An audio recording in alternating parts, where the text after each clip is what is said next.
Omid and Kojo Show.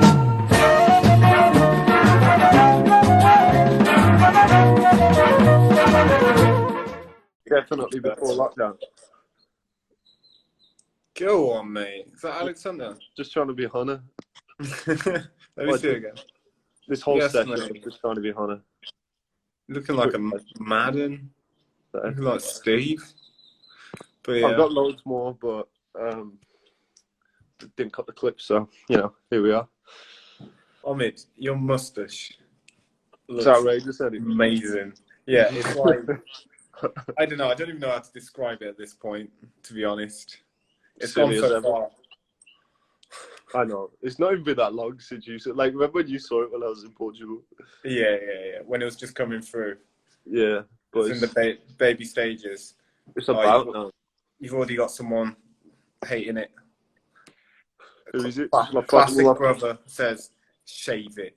I don't I'll like your shave your face mum. hair. What are you going to do, fam? And Don't I tell want me you to to cut shave it. I'll shave your mum and your dog. Funny thing is, it's like if you have a mustache, you'll get everyone telling you to shave it. And when you don't have a mustache, they'll be like, grow your mustache. Mustache, bro. I wish you were a woman, bro. Just for the fucking world, man. Alright. Yeah. What are we talking about today, big man? Talking about all sorts. Probably going to mention flips, probably. Tricking, maybe. Tricks. Trickers. People that do tricks. Anfro says, Oi, I have a topic. Let us know your topic. We might have the topic for the whole show right now. We might have the spiciest topic we've ever heard coming right up from Anfro. Is that a fake push behind you? Yeah. All right. Well. Yeah. He also got the Teacher Scarlet stuff on the wall. Yeah. No, we've been up. She's been teaching. Been getting up at 3:30. Jesus, I thought it was bad waking up at 5. I woke up at 5 this morning, right, and I lay in bed, just kind of wailing for a bit, just quietly. Scarlet Sugar! Oh, there's a Chilean behind me. Hello. What are you telling me? Yeah. Found my Chilean. Oh, it's so nice to see you two together. Finally. Someone said, Omid, would you shave your mustache for 10 grand? Well, yeah, of course. But I might actually have to shave it kind of soon. Why? For some job thing. For some shoot thing that I'll be doing. I don't know if I'm doing it yet, so I might not have to. And also, I don't know if I would have to. There's a lot of questions, but yeah, we're just gonna have to see. You need to just wear like the mustache equivalent of a bald cap. It's like you kind of strap on this really thin latex all the way around you. You need one for your neck. Oh my god, yo, that's a whole fucking that's a market. Oh my god. Oh, amazing. Let's see what was this guy's suggestion then? What did he have to say? All right. What parts of your body must be the most strong for tricking? Is that the guy? Yeah, it's lame. I thought it was going to be. You got me all excited, thinking it was going to be something good, but it's that. Yeah. All of your body. Nah, just your legs. just legs. Just don't use anything else. Nothing else. Yeah, it's pretty much everything, though, isn't it? Really. Yeah. But speaking of that, surprisingly, back is one that's wildly underappreciated. Like, you need to make sure your back's hella conditioned, because like if it just gives out on you from kind of nothing, you could just be out for months. So make sure your back is conditioned and flexible. It takes a lot of pressure, especially if you're landing wrong on tricks as well. Yeah. So but that did make me think of something. I wanted to talk about what I've been doing lately with the training, Omid, because I feel like we've maybe talked about this like theoretically, but not really tried it before. Mm-hmm. But so lately I've been doing the daily sessions, but I've been doing kind of training different groups of tricks every session, like you would if you were going to lift weights and you only train different muscle groups. So it works really well. It's like I kind of feel pretty fresh every day because I'm never training the same sort of area like 2 days in a row. Like today I didn't do a single trick that landed on my left leg, and I didn't really do, apart from warming up, I didn't do much that took off my left leg. I didn't use my wrist on my left hand. So like I rested all of that stuff. So then tomorrow, if I want to do touchdown raise into some swing stuff, I'll feel pretty good for that, even though I tricked today. And then like yesterday, I did different stuff. I just like gained a semi front swing stuff. And then the day before, I did more kick stuff. But now my hips are a bit rested because I haven't done kicks for a couple of days. And I think cycling between them, like obviously you got to be disciplined with it, because if you get sidetracked and start doing some other shit, then you're going to end up, you're just kind of tricking every day at that point. You're not really doing the separate sets. And then I know some people might be thinking, but what about like doing bigger combos and stuff? And I think if you use this method, like training really consistently using different muscle groups, but then you have like 2 days rest, and then you have a session where you kind of put everything together, and then maybe a day rest after that, and then back to the same thing again. I don't know. I'm really enjoying it, and my body feels better than it has for years. I think that's definitely the most fun approach to training, in terms of kind of over a longer period of time, because and it's more instant gratification as well, of just being able to do flips, because there's the two sides of it where you can get like a lot of like gratification out of going and having banger sessions 3 times a week or 4 times a week, where you're just doing like way harder things, but you're having rest days in between. Or you can have it where you're doing things that aren't quite as like intense on your body and difficult, and then you get to trick every single day, so you get the enjoyment there and the progression. But one thing I found at the beginning of the first lockdown, I was training somewhat like that. So I would go and I'd be specific with what I was doing. It was like each session had a different like aim, and it would be completely different things for my body. But the things that are consistent throughout, for example, my back, they would start to feel fatigued a lot sooner because I wasn't having those days in between. So it was like, I find it somewhat, I think you need to be at a certain level. I think you need to build it up before you start doing that. And I think that's what you've been doing over the past like 6 months. Yeah, really.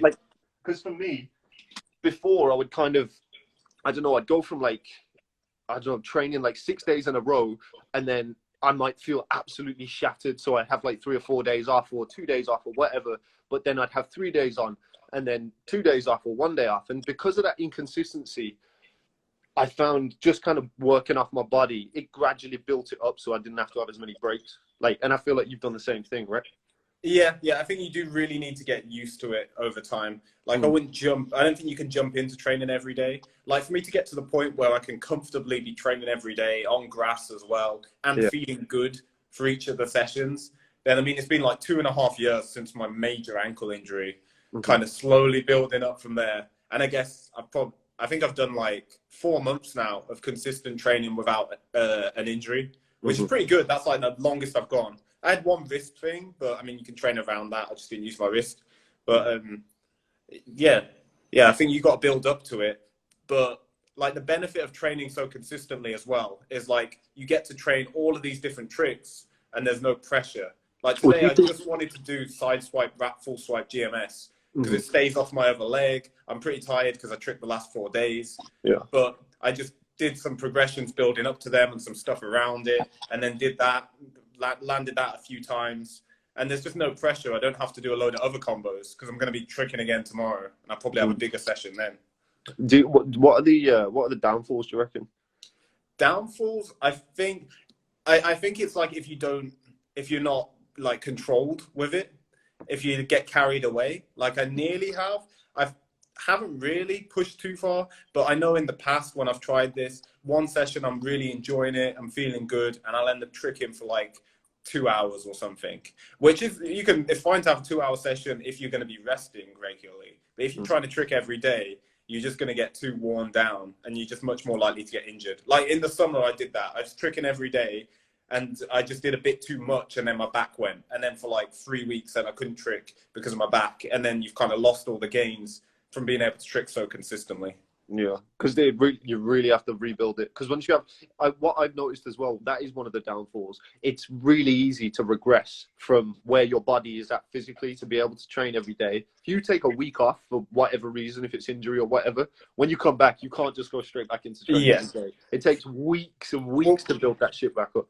I think the maintenance side as well. Like, I don't think I'll be able to do this if I didn't do the stuff outside of outside of the trick in itself. Like I've been consistently doing the 2 hours of stretching / mobility every day, like 3 separate sessions throughout the day, one from 4 a.m. till 5 a.m. and then another one like after my session, which I'll do after this live, and then another one before bed.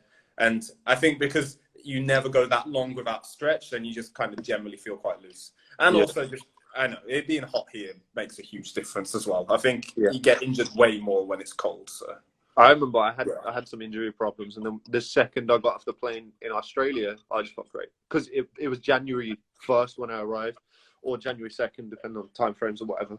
And obviously it was freezing cold in the UK. I'd been traveling for, I think, something like 30 hours. And the second I got off the plane, even though I'd had no sleep and I was deliriously tired, had injuries before I got there, I just felt great. I felt so much better because the sun was just beating down on me, and it was just nice. And mentality as well, it helps because when you're in the sun, it's fucking beautiful. You just feel better. You're just much looser. But yeah, let's have a look at some of these comments because we've got quite a few in. Yeah, there were a couple. Any decent ones? What can I do if my back hurts after session, but during session, not what can I do? It doesn't. So it hurts after session, not during. Make sure you do a big cool down. Like that could be something that happens if you don't cool down enough. If you're not having like a full stretch after the session, then you're going to be all seized up from like taking all those landings. So yeah, I'd recommend more stretching. But that did make me think of something that I didn't mention, Omid. What? With the consistent training, you can't be slamming, you can't be having bad landings or forcing anything. Like, so for all these sessions, I've fallen down a couple times, but I'll only ever fall down if I have complete control over the fall. I do it deliberately, like come out of the move and break fall. So yeah, I don't think this method of training will work if you're going to be trying to squeeze out like triple falls and you're landing short. Like your body wouldn't. That's the thing though. If you're training every day, you don't really get. I don't know. It's another process. It's going to take months for you to be able to incorporate harder sessions into that. Like I think it is possible where you could be training every day and then let's say twice a week or once a week even. I guess if it's on grass, it's a little bit different. But if you have access to a gym where you have one gym session a week where you do higher impact stuff, but then you could still train the next day, but you might have to dial it right back. So you just work on round kicks and all that kind of shit. But I think you can really build it up so you can continue just training all the time. Yeah, I mean, the way I'm probably going to do it's just like when I'll like rest for like a bigger session and then maybe have a day after that and then go back to like 5 days of consecutive sessions again. Yeah, no. But there's people commenting about back injuries. Well, because one guy was talking about, he said he had fucking surgery and they've told him never to trick again. Yeah, I mean, we're not doctors, believe it or not. I mean, Omid with the fancy mustache, he looks official. He looks like he knows things, but are we actually not doctors? But saying that, my experience of doctors is them. I mean, they told me after both of my major ankle injuries that I shouldn't be doing flips on my ankle again, and you know, I can do flips on it again. So, well, I went to a doctor. How much you want to. What are you willing to do? And she just told me I had lovely legs and that what I was doing was fine. Turns out I had torn ACL, MCL, meniscus. She didn't know dick. That's like the opposite of what happened. It's like, oh yeah, it's like you're fine. Just do that, and then no, it's the opposite of fine. There was this other question. Someone keeps saying, he's asked this like a few times now. How did you find the right job to financially support you moving in together? You just get. I mean, it depends what country you're in, but just get any job. I was like doing admin for the. I was in a coffee shop when we first moved in. And Omid worked in a coffee shop. There you go. Like, if you have a house share, it's not going to be that expensive to live in, especially if you don't drive and you know how to live cheaply. You know, like, just get any job. And like, I worked at the trampoline park when we were living at one of the houses. That's like minimum wage. I didn't even work full time. Like, just don't waste your money on stuff. Don't buy new clothes all the time. I don't buy things. I just spend my money on necessities, and then I get my enjoyment from my training. And if you're trying to get enjoyment from going out to clubs and shit like that, then you're going to have to work a lot more. So it's the choice you make. You got to make sacrifices if you want to live that kind of life. Yeah, just think about what you really want, and there you go. Yeah. There was another one. What makes you happy? do you have any regrets from your tricking career? And we've already answered this quite a few times with the kind of discussions that we'll have about, I don't know, like not training in the right manner, because obviously they're the obvious ones. But are there any others besides that? Because we've already covered that so many times. Regrets for tricking. I have one of them which I've been trying to change lately, which is why I've been making these weekly edits of my tricks, is not putting out enough tricking footage. Not for anyone else, because before I thought like, well, what's the point? I don't care about people seeing my tricks that much, really. I mainly just put tricks out to like promote my job. Like if I didn't have to do that, then maybe I just wouldn't post. But looking back now, I kind of wish I had posted more, because then you can look back and see what sort of things you're working on at that period of time, you know? Yeah, I do regret like saving clips and posting them more, because I kind of saved my clips, then didn't post them, and then they were just lost. So I wish I'd just put more stuff on my YouTube. Yeah. No, that's a good one, because mine's more of the fact that over the years when I was like making a lot more videos, it's like all of my good footage is just kind of buried in videos that were coming out consistently. So I'd have one session where it was just killer, and I don't know where that fucking footage is. Like I've looked for a specific session so many times, I just can't find it. But yeah, I'd say my regrets. I don't know, maybe, to be honest, I think my biggest regret is not training on grass as much as I would have liked to. And sorry, it's not just training on grass. I wish I'd spent more time, and it's something that I definitely want to do moving forward. I want to find the most beautiful locations to go and just have sessions. Like, instead of just thinking, oh, I'm going to go and climb a mountain today, it's like, instead of doing a hike or whatever, I want to find the most remote, beautiful location and travel 2-3 hours to get there. It doesn't really matter, just to have a session and just compile all these amazing clips. But then if the session's awful, but I'm still in this beautiful place. So it doesn't matter all that much. If you spend more time in the area as well. Screaming in this expansive land.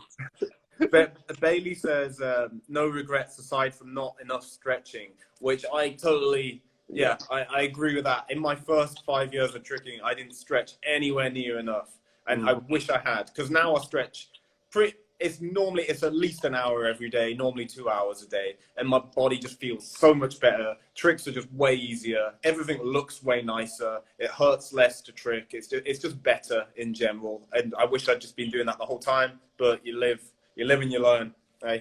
Yeah. Once you get old, you realize. Yeah. But we're not too old yet. That's the thing. Like, I think we got on top of it fast enough. Yeah, I feel better than I did when I was 21.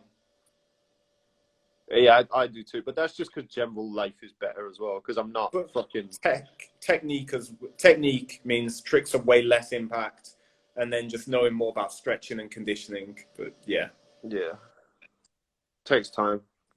Yeah, the homework, I guess, the studying of like what you should do with your body is something that I regret not doing enough of when I was younger. And also technique, not learning enough about tricking technique, because you can fall into this trap, which most people who aren't a member of Kojo's Trick Lab are in this. Because if you're trying to get good at tricking and you're not a member of Kojo's Trick Lab, you probably think that you know loads about tricking when you actually don't. Like, you fall into this trap of thing. Like, I thought I knew about gainer switch when I could do 15 gainer switches. I didn't. I know way more now, and I'm still going to learn way more. But there's people who can do like a cart dub and they think they know how to do a really good cartwheel, but you don't. Like, there's a lot you don't know, and I wish I'd realized that sooner and started seeking out this information sooner. I thought I understood triple cork when I was like first doing them. I didn't. If I'd actually like spent the time and really paid attention to detail, to the technique, then I could have got much better at it much faster. Like Tiki Wu is a great example of that. He pays very close attention to his technique. He knows exactly what he's doing. He's not just feeling it out. There's a reason why his tricks are really clean and why he's so good, because he understands them, because he puts a lot of work into that. So yeah, I wish I put a bit more work into that, but I'm doing it now. And I think that's the ultimate thing that's going to keep you safe. Conditioning will help, stretching will help, but really it's more down to how good your technique is and how controlled you are. Because if you have shit technique, then even you can be as strong as you like, you're still going to hurt yourself. Yeah. No, it's like, I don't know. It's like going to an exam after not revising and just expecting to ace it. You can't go to a session and expect to bang out every single move without having a clue what you're doing. Because Yeah. it's a whole fucking world that you just don't understand. Even if you think, oh, well, the concept's simple, it's just add another twist. It's like, well, no, because there's so many micro adjustments that you need to make and you need to think about in order to get that extra twist in. So yeah. It's also new ground as well. Like the best technique, I don't know, I was talking to someone about this in the DMs. Like, think about this for a second. Let me shift your paradigms, all right? Think of a double cork. The best possible technique for double cork hasn't happened yet. The same applies for pretty much every trick. The best technique to do it does not exist yet, because 10 years from now, someone's going to be doing it way more efficiently and way better than anyone does it now. And I think keeping an open mind to that and being aware of that, it puts you in a position where you're always the student. You're kind of always learning. You realize, oh, just because I've done this trick for like 10 years, that doesn't mean I know everything about this trick. There's still loads more things to learn about it. So, and I think that applies to everyone in the world. Even if you're like the best tricker in the world, 10 years from now, you're going to be a decent tricker. Like, if you can look into the future like that, then it kind of, shifts the way you think about tech on tricks. That's interesting. I get the sentiment, but there has to be a cap. I think that, I agree that there probably is a cap for stuff. I just don't think we've hit that cap yet for most things. I don't think so. I think maybe for a gainer, for like gainer and aerial, like, then the cap has somewhat been achieved, but maybe. Well, Philip PK said, realistically, there's no such thing as perfect technique. Now, there's two sides to that. There's two sides that I immediately think about. I mean, there is. Well, I agree. Whether you can do it. What do you mean? I mean, whether it's possible to do perfect technique is a different question, but I think there is such a thing as perfect technique. There is the most efficient way to do a movement. Oh, you mean like if you're speaking strictly mathematically, scientifically? But then there's the there's too many variables. Well. There are. No, I mean it exists. I'm not saying you could know what it is, but it exists. Well, do you not think it'd be more? Okay, well, what do you mean by what are the parameters of it? Because surely there's so many different variables involved. Like if you're talking about the perfect technique, it won't be the same if someone's 20 kg heavier. So it can't be, or if someone's 3 foot shorter or 3 foot taller. Like surely it's got to be the perfect technique per person. So it's not like a blanket. That's what I mean. Like the perfect for every person doing every move, there's a perfect way to do it in terms of the easiest, the most efficient possible way to do it, whilst still maintaining, the integrity of the move. It still is the trick. You probably wouldn't want to do it that way. You'd probably have, a more stylized version maybe. But there's going to be a most efficient way. How many different variables do you think there are going to be? Do you think it's going to be there's the pinnacle, and that's for the perfect size tricker and all that kind of shit, and then you have to kind of go in the direction depending on. I think going in too much into detail with it, I don't think you could actually figure it out. Mm-hmm. But I think you can figure close. You can get close to figuring it out. You can look at Tiki Woo's triple cork, and you can see that's pretty close to perfect with where everything is and the. When he finishes his setup, where he takes off, where his arms are, you can see it's pretty close. There's always going to be something. So I don't think you can actually do things perfectly, but you want to aim for close to perfection, and then you'll get close to that. If you're not even aiming for anything, which is how we used to train, we just want to hit this combo. We wouldn't know where our left arm's meant to be in the takeoff or where we're meant to be looking halfway through. We just try and do it. Well, I think one of the biggest mistakes, this isn't so much a regret, but this is just one of the biggest mistakes that I've noticed as of late that I used to do. I would kind of look at the aesthetic and then change it based on that, as opposed to looking at my technique, which would then improve the aesthetic, if that makes sense. Because the only reason I would change what my left arm is doing, in my cheat 9, I remember I used to do this in my cheat 9, and the only reason I changed that is because it was glaringly obvious that didn't look good. Whereas if I'd have just looked at how efficient it felt, then it would have reverse engineered what I was trying to do. Does that make sense? Yeah, I get you. I do mix the two together because I think really good technique is normally the most aesthetic. Yeah, I guess. I mean, for the most part, most people would say like, who are the most aesthetic trickers? Like Michael Guthrie, and like he's got the best technique. You know. But then there's people like Michael Kahns, for example, where some of his technique's good on a lot of things, though. No, he does have good technique, and I'm not doubting that. Michael Kahns is fucking incredible, but I think he went too far the other way in some things, where he'd sacrifice technique or efficiency, I guess, not technique. He would sacrifice efficiency for aesthetic. And I think a lot of people do that, and I don't think it's a conscious decision. I don't think they think, oh, I'm going to sacrifice the technique to make it look prettier. I think they just think that that's just the best single-minded technique. And I think they're just like wrong about that. I think they think they're doing the best technique and they're just wrong about it. Like I won't name any names, but I've seen a gainer switch tutorial that says about making sure you take off and you're doing a gainer, like you fully extend that swing leg and do a gainer in the air and then switch your legs, which is terrible technique for a gainer switch. But he believed that that was like good gainer switch technique. And that was making his gainer switch way worse. But he thought that like that was the best way to do it. So I think you can just be wrong about some things. I don't think, those have to ask him, but I don't know how many people would choosing that. I think they just get, like, I've been wrong about the tech for things plenty of times. Yeah, sorry. There's a good question here, by the way. What is it? It's what's the best way to achieve perfection but not stay too long on one move? And I'd say focal points training, which is what a lot of the cleanest trickers do. Riku does it, Eduardo does it. I haven't heard everyone talk about their approach to training, but I've heard those two, and they're two of the cleanest. And that's just every single trick you do, you want to always have like one or two things in mind that you're trying to improve. So it kind of never ends. No matter how long you've been doing an aerial, you should still have a couple things in mind in your aerial.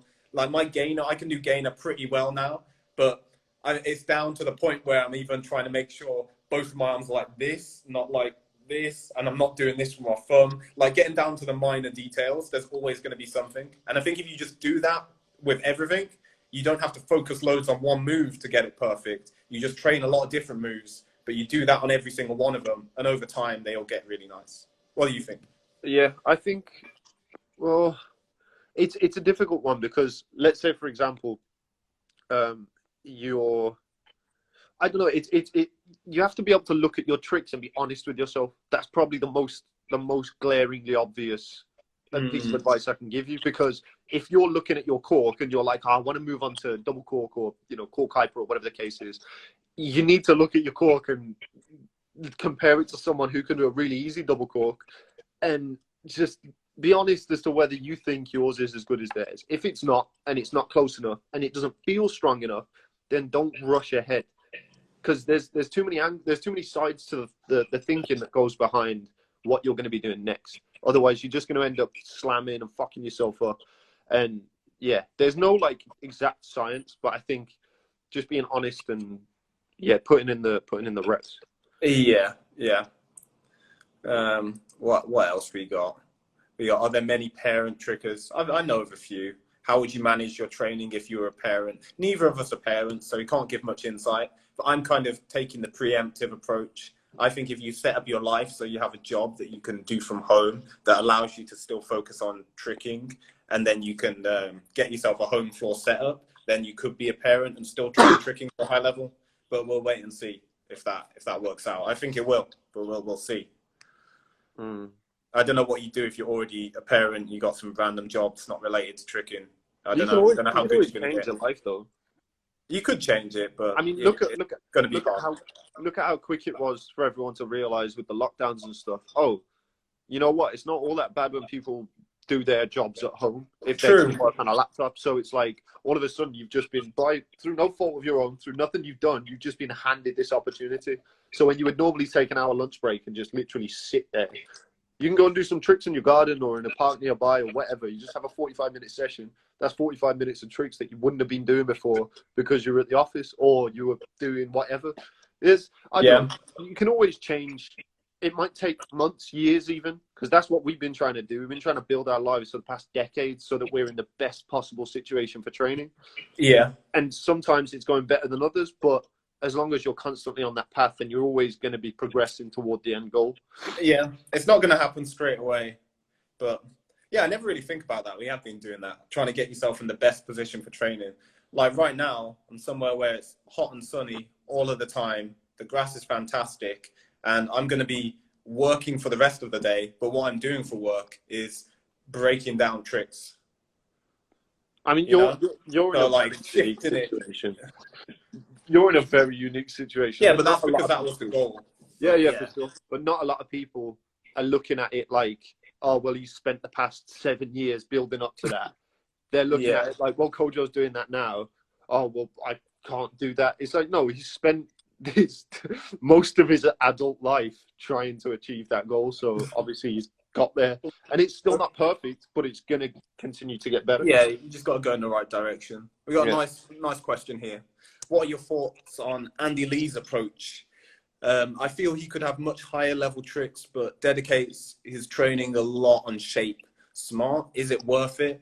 I think that depends entirely on what your goals are. I think he's doing a fantastic job of achieving what he set out to achieve. I haven't talked to him about it, but it seems like what he wants to achieve is incredibly perfect extended kicks with this wushu style, and he's doing that fantastically. Well, like you say, he could have much higher level tricks, but why would he want to? There's so many people who can do cart quad. I don't know most of their names. I know who Andy Lee is.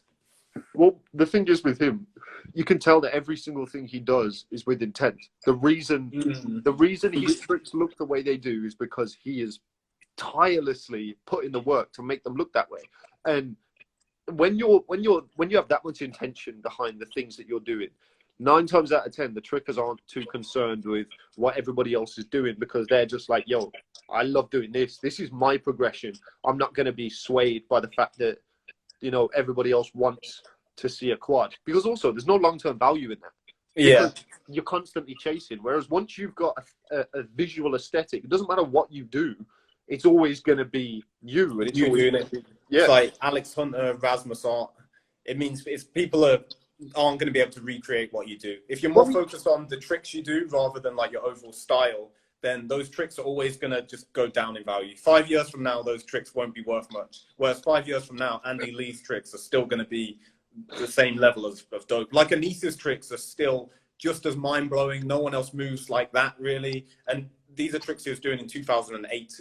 Well, this is something that, like, I don't know. I have so much more respect for, like, Andy Lee, for example. I'm not the biggest fan of the way his tricks look. Don't get me wrong. They're incredible to witness, but it's not what I would want for my own tricks. I don't know. It's not quite. Yeah, it's just not the aesthetic that I like most. However, I've got a lot more love and respect for what he's done with his tricks compared to someone who's just doing a cart quad or even a cart trip. It doesn't matter what the trick is. It's just so much more impressive to me to witness what he's doing. And you can tell with what he's doing that he's doing it for him as well, in my opinion. And I might be wrong, but I think it seems that way. He's doing it for him. Yeah. Well, all right, we got a comment that I disagree with. I think it's silly, but I've got a good analogy to explain it as well. It says, if everyone had good technique in tricking, tricking would be boring. There would be no differentiation. Like, there wouldn't be style in tricking. Ridiculous statement. All of the best trickers in the world have really good technique, and they trick differently. Does Alexander have good technique? Yeah, he does. Does Michael Guthrie? Yeah. Do they trick the same? No. Like, if you look at it with music, think about some of like the best musicians in the world. Some of your favorite pop stars. No, think of people playing a musical instrument. If they have really good technique playing the musical instrument, that's like the starting point. And then it's down to the music they choose to make. Whereas if they have shit technique and they can't play an instrument, all the music they make is going to be shit. Well, it's so to think bad technique isn't style. They're not the same thing. Well, also, it depends on the tricks that you do, because you could build an arsenal of understanding of technique. Then moving forward from that, you can do tricks that no one else can do because you have a lot more control and understanding of your body, meaning that you can construct whole combos that no one else can do. And a huge part, one thing that people don't really talk about quite as much about style is the choice of tricks and the way that your mind works when you're constructing your combos. That's one of the biggest elements of style, because if you're doing the same tricks as everybody else, even if you do them super wacky, it's not going to look stylish, because it's like a visual cue. People think that style, a lot of the time, people that just do things that are different to everybody else, they're going to move differently because their bodies are honed into moving in a completely different manner. There's a reason. There's a massive connection between the type of tricks that you do and the way that your tricks look. Yeah, if you want to move like Omid, like some kind of snake like, man, you got to do weird snake man tricks. Doing scissors and stuff like that made me realize how prominent, I don't know, if you look at the tricks that I do, a lot of them, there's a real prominency with the left leg hook down when I'm doing a lot of tricks, whether that be side swipe, raise scissors, gain a scissors, swipe nines, anything. It doesn't matter what tricks I'm doing. And that kind of leads through with all of my other tricks as well, because I'm used to moving in that way. Even when I do a cork, it looks a little bit different to everybody else's because I've spent all this time doing things that are completely different to that move. Agreed. We got I don't know what questions we got. Okay, I know this is very vague, but what are some ways I can just make my kicks look better? I have perfect tech without jumps and spins. No, you don't. Mainly cheat 9. I can kick. I have foot shape and chamber. So first off, yeah, I changed the perspective because you don't have perfect tech then without jumps, because no one does. Like, you can always improve it, and you could probably improve it a lot. Unless, are they already better than Michael Guthrie's, would you say? Because if not, you can improve a lot. So, you need to get out of your own way, because immediately from that comment, I can tell that you think way higher of your tricks than you should be. And that's not, I'm not trying to cuss you or anything. It's just that if you're going to say, I have perfect technique, it reveals a lot. I think there's this way to think about that. It's like, think of someone like Eduardo, who's incredible. Think how good his kicks are. He wouldn't say that he had perfect tech on his basic kicks, is the thing. I don't know. He's a bit of a bastard. No, but not, he is a little bastard. But he did, not about his own tricks though. No, I know. He did, like, you know, he's always trying to, yeah, he thinks they suck. He thinks his tricks suck. But that's why people like him really progress along that path, because you do need a certain level of reality, or sometimes because sometimes if you think you're better than you are, it's going to be harder for you to really acknowledge the things that are going to make those differences, the minor adjustments. Whereas if you don't see quite how good you are, sometimes that can be a positive. You just can't take it too far where you hate yourself, you know. But back to that question about how to make the kicks better. Then obviously flexibility. The more you can always get more flexible, and that's going to make a big difference. But I think another thing is the amount of practice. I think it's very easy to feel like you've done so much practice on a trick. And just from a video I was making today about winter training, I had to go through a lot of my old clips. I was looking at clips from like 2014, 2015. And at that time, I really believed I've put in so much work into my raise. I believed I'd done so much work, and it was like getting there. It wasn't too bad. It was kind of okay. And I was like, I've practiced so much. How can these people do an incredible raise when I've put so much practice in and mine doesn't look like that? 6 years later, I realized there was a lot more practice to do because I consistently practiced for 6 more years. And now I know 5 more years from now, it's going to be even better. So I think these things do take a really long time. The people who you're watching as like role models, they've probably spent like a decade working on these things. And it's hard to comprehend what that is until you've done it yourself, I think. Because I know I didn't. So yeah, it's a hard one. I think it all comes from kind of just the reflection that you need to do and that honesty that I was talking about before. But one question someone said, what are your favorite things to be incorporated in tricking, like weapons, fire, costumes, etc.? Now, I do have like a soft spot for anything that can be thrown into tricks that can make them better, but anything that hinders them even slightly, kind of pisses me off more than anything. So whenever you see somebody doing shit with weapons, it doesn't add anything. If anything, it just takes away. Because if I was interested in weapons, then I would want to watch weapons at the highest point, as opposed to two things that are kind of cool put together and both not quite as good. I'd rather watch them separately. But go on. There's one thing. So if there's something that doesn't hinder the tricks, for example, there was a video that Towels made where he had a bunch of people in the barn when he lived in, I don't know where it was, but he had people with paint powder bags attached to their ankles and their wrists. So when they would do tricks, it wasn't actually hindering them. They could just do whatever the fuck. But as they would extend and do kicks or whatever, the paint powder would just kind of poof everywhere. That shit is some of the coolest that I've ever seen. And I love that kind of thing. What do you think? Yeah, I totally agree on that. And I think just from seeing it with like dance and stuff like that, I think there's a lot to be done with costumes and things like the paint, or like, you know, some kind of glowing suit, costume. Yeah. Shit like that. I think there's a lot to be done with that in tricking. I think you could make some really cool videos using stuff like that. It's kind of annoying. It's kind of annoying when people only do super basic shit, because it's like they sacrifice something with the costume. Let's say, for example, you can't fucking see anything, so you're not going to be doing 15 switches or a bunch of scissors through to, I don't know, like you can't see anything. So you're just doing gainer. It's not that cool. But if someone really took the extra time, then created the whole thing around it, then yeah, I think it'd be tight. We got something I've come across a lot in my training. What if you train something wrong in the muscle memory? How do you fix that? Oh, fucking hell. You can answer this one first if you want, Omid, or I can. Yeah, I'll go for it. I've done this with touchdown raise.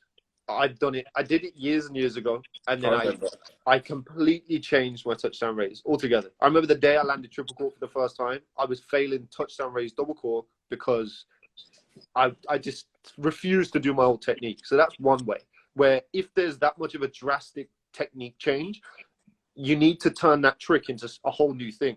So you might look at a trick that you can do and be like, well, I can do it. I can do double cork out of touchdown raise or whatever. But the only way I was going to break those habits is if I turned my touchdown raise into a whole new trick. And that really, really helped me, because otherwise I would have just kept falling back into my old habits. And yeah, I think the biggest thing as well is just not the studying and just not letting yourself be weak, because that's all it is. It's really easy to kind of think, this is just the way I do it. Yeah, and that's not the way. Like, I had that for so long. It was only like in the past few years I can look at my touchdown raise even now and be like, you know what, it's kind of shit. Let's keep it real. And there's a lot that I need to fix with it, but I just never, even now, I don't take the time to fix it because it kind of serves its purpose. But if I really want to get better at the things I'm doing out of it, I need to get better at touchdown raise. But yeah, what do you think? You made me think of something that's kind of the opposite in some ways, because of that video I was making. I was looking at old clips. I also saw me doing a touchdown raise in 2013. Yeah. And I remembered what I felt at the time. I was like, this is the worst thing ever. This is such trash. Like, why can't I do it? And looking back at it now, if I was coaching myself, I'd be like, it's a good start. We can just make a series of changes and we'll make it into a really nice touchdown raise. So I think, and that's from comparison.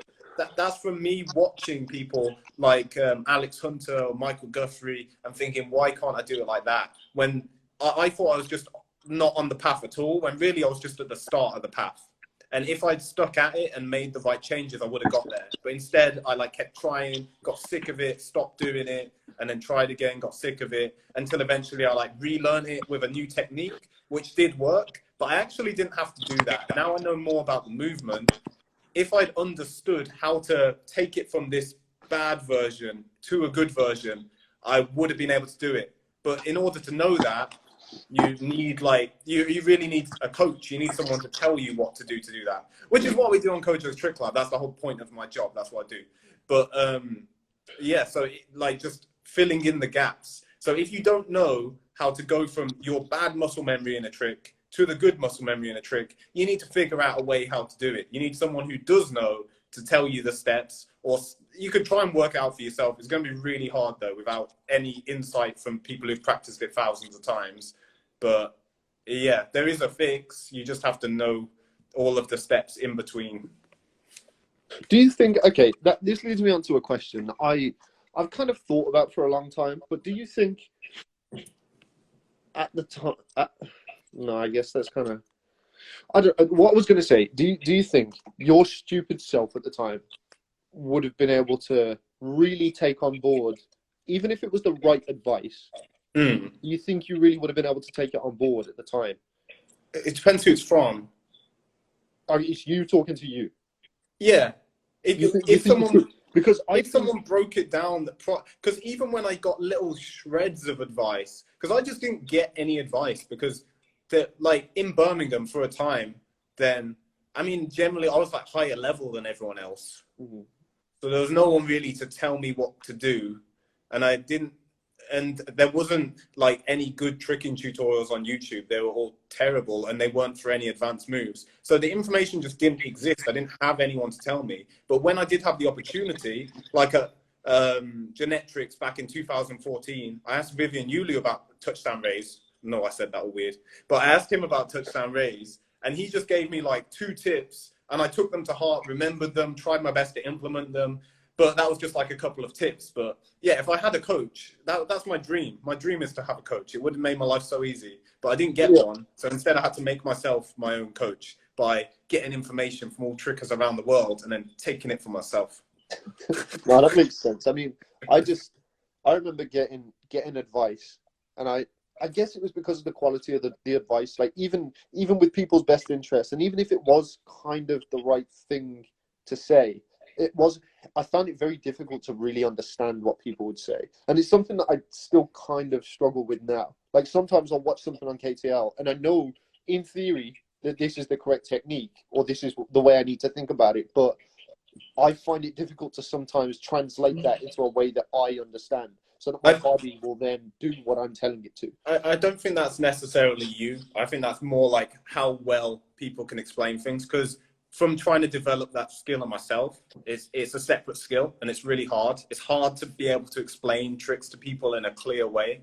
Like I've got to get a lot better at it, but it's just not an easy thing to do. And I think because there's not an infrastructure around it, you look at a sport like football or whatever, or let's something more similar, maybe Taekwondo.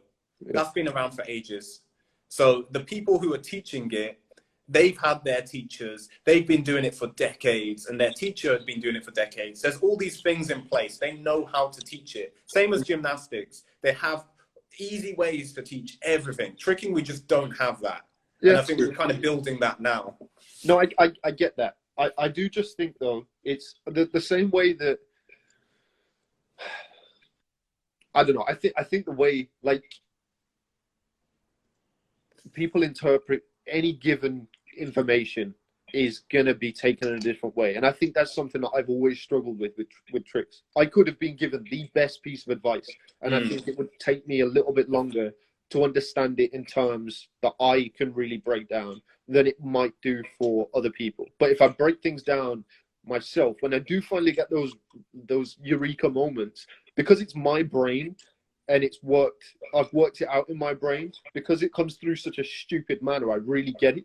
And I guess obviously people would be better off with coaches. There's no doubt if people are being given the right information. But I think some people would struggle a little bit more. So don't get disheartened if that's the case, because one piece of advice is going to work for someone, but then the same piece of advice worded slightly different can really work for you. It's just if it's the right coach, then whatever move you're trying to learn, you should be able to teach it in a way where it's never complicated to understand. Because the only thing the coach is telling you to do, they're like, all right, I want you to just try and look at this spot as you take off.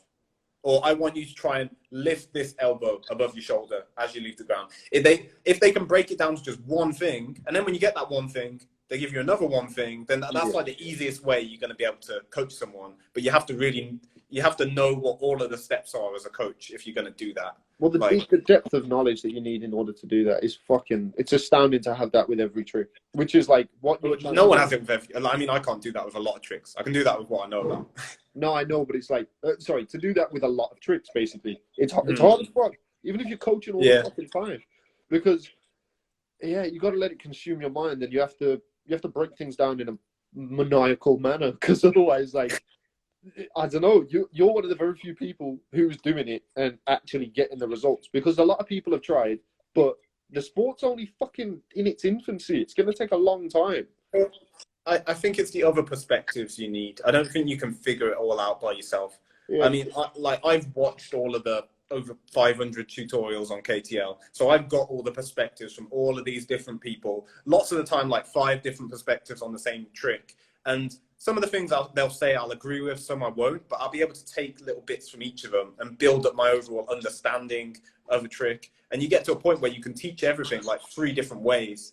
Like, I was filming a gainer semi tutorial this week, and the 2 ways I'm teaching it is one of them understanding the hip turn and the landing position without the flip, and then building up the flip. And then the other one is if you already understand the flip, if you can do a gainer Arabian pretty much, because you know how to do the flip, you know the takeoff, you know the landing, and then turning that into a gainer semi, like changing the axis on that. And it's just knowing the right things to say. If someone could do a gainer Arabian, but they couldn't go around the side on it, they're like a gymnast, then the first thing I'd tell them to do is, as you swing, look at the floor of your shoulder. That's already going to make that shoulder start to drop. That's going to make them start to go around the side.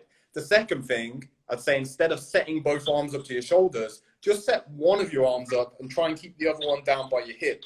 That's going to make that shoulder drop even more.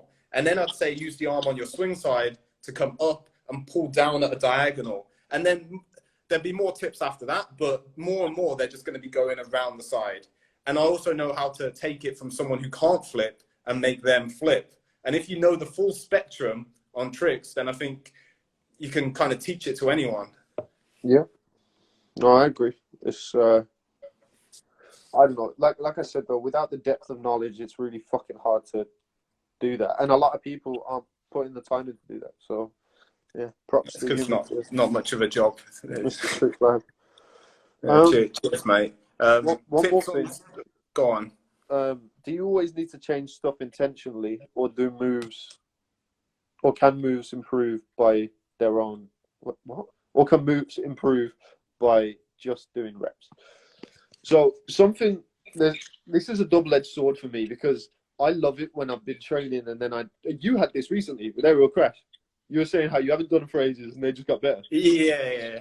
I mean, it's not like you just haven't trained a trick that's even like that, because you've been doing a lot of semis, and just generally moving in the way that you do, I think would lend itself to aerial crash, maybe, even if it's not a direct link. There's a reason that they've improved, and you've also got stronger and more flexible and all that kind of shit. Knowledge as well. Yeah, knowledge as well. But I think you need to approach it with the most intent possible. I think that's the only way you're really going to make that's the way that you're going to make the biggest leaps throughout all of your tricking progression. We can break down the reasons why. So, because the argument to this is you'd be thinking, well, there's some people who really don't know much about technique, but they get really, really good at tricks. But that normally creates a certain kind of style. Because if you don't know much about technique, but you learn just through reps, what you're pretty much doing is you're doing the trick and you're doing it again and again and again. Let's say you do it 10 times. Whichever one of those 10 times worked best, whether it's consciously or subconsciously, whichever one felt best, you're going to be aiming for that. And then you do another 10, you're aiming for that. And eventually it will refine itself, like evolution. You know, let's say, well, I really don't have all the answers, but assuming there's not a creator, it will naturally turn into the most efficient, effective thing just through natural selection. Same thing's happening with your tricks. You do 10 tricks, the one that felt best, you're going to be trying to recreate that good feeling again. And then you do 10 more, good feeling again. But the problem with that is if you go wrong, there's no coming back. Well, that method's not, it won't correct itself. So let's say you just think about your raise wrong. You find what feels best, you keep doing that, but it's not correct. and you just find the best way to do it wrong instead of finding the best way to do it. Well, that's why I think it's better to be aware of what you're doing when you rep stuff out. Yeah, true.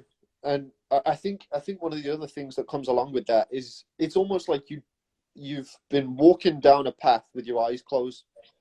If you realize you've made a wrong turn, when you turn back around and open your eyes and start thinking, right, what do I need to fix? Everything's new to you, so you don't know where to start. Whereas if you've gone down the path from the jump, saying, right, okay, let me try this technique, and try and improve this, and this.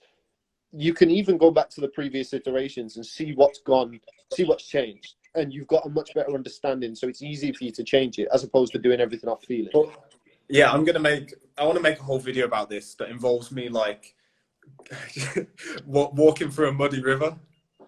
Right. Of course. So, because basically, let's use double cork as an example.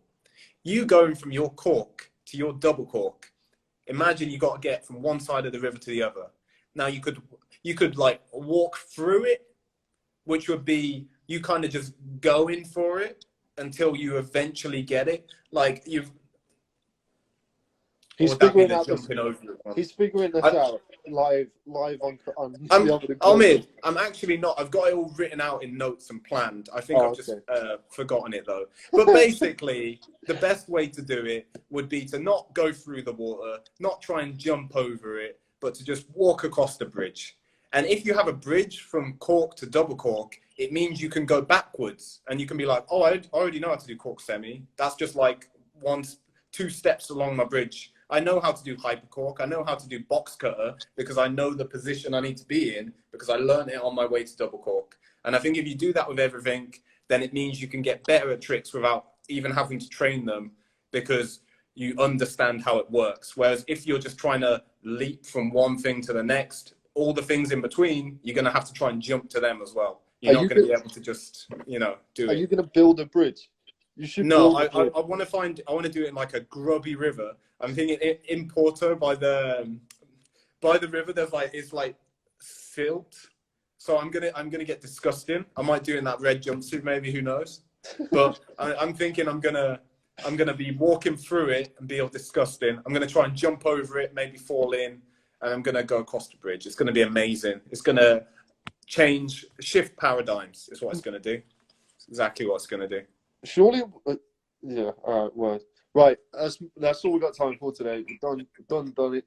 Yeah. Hope you guys enjoyed it. Kojo's going to get filthy. You got that to look forward to. Yeah, just you wait. I'm going to leave you with our Lord and Saviour. Oh, hello, lad. Oh, we've done moustache as well. He's back in business. Thank you for joining us on the Omid Kojo show. I am your Lord and Saviour, Omid. If you're watching on the internet that isn't Instagram, if you're watching on the YouTube internet, then make sure you like, share, and subscribe. And thank you for watching live. Peace. All right, peace.